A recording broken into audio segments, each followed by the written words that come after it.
हो गया वो एक्चुअली यहाँ जो विजुअल बना लो पूरा सिस्टम खराब कर दिया। नहीं उन्होंने कर दिया, नहीं तो इतना थोड़ी था। नहीं उन्होंने वो रोक ही दिया पूरी रोड।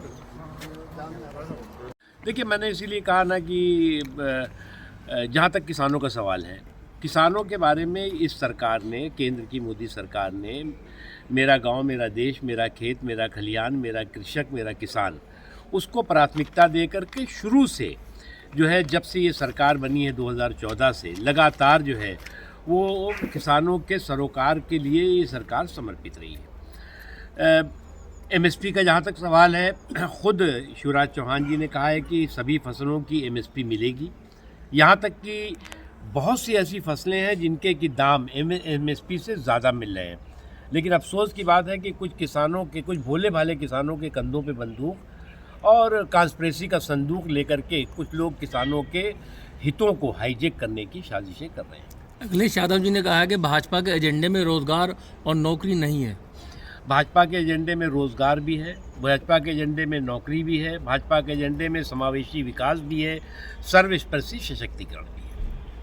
वो भारत के मदद से नहीं बल्कि भारतीय सेना की कुर्बानियाँ हैं। जब से 1971 से आज तक जो वहाँ का रोल था पाकिस्तान का, तो हमेशा ही एनिमी वाला रोल रहा, लेकिन बांग्लादेश तो बहुत अच्छा चल रहा था। अचानक क्या हुआ? मैंने इसीलिए कहा ना कि बांग्लादेश के लोगों की, आम लोगों की जो सोच है, जो संस्कार है, जो संस्कृति है, वो जो कुछ आज हो रहा है वो बिल्कुल उसके विपरीत है।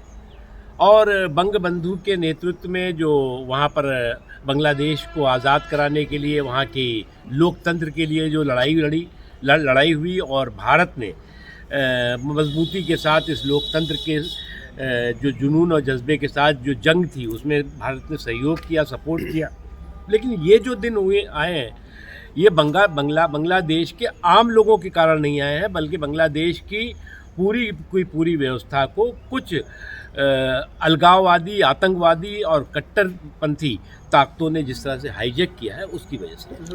किस नजरिए से? मैंने एक शुरू में कहा ना कि सांप्रदायिक फसाद में भी सियासी मफाद ढूंढने वाले साजिशी सिंडिकेट की सांप्रदायिक संक्रमण से जो है वो सावधान रहने की ज़रूरत है। और चाहे वो सांप्रदायिक संक्रमण किसी तरफ से भी आ रहा हो, वो समाज के सौहार्द के ताने बाने को छिन्न भिन्न करने की कोई भी कोशिश जो है वो सफल नहीं होगी। और इसीलिए मैंने कहा ना, बांग्लादेश का आपने जिक्र किया, बांग्लादेश में जो कुछ हो रहा है, जिस तरह के वहाँ पर कट्टरपंथी ताकतों ने, अलगाववादी ताकतों ने, आतंकवादी ताकतों ने वहाँ की व्यवस्था को हाईजेक कर लिया है, तो उसका मुकाबला हम कभी नहीं, उसके जैसा हिंदुस्तान कभी बन ही नहीं सकता।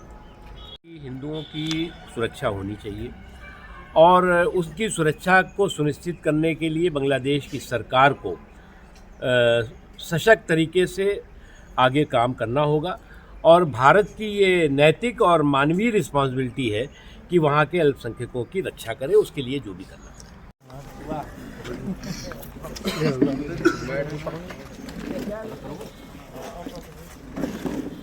हो गया वो एक्चुअली यहाँ जो विजुअल बना लो पूरा सिस्टम खराब कर दिया। नहीं उन्होंने कर दिया, नहीं तो इतना थोड़ी था। नहीं उन्होंने वो रोक ही दिया पूरी रोड।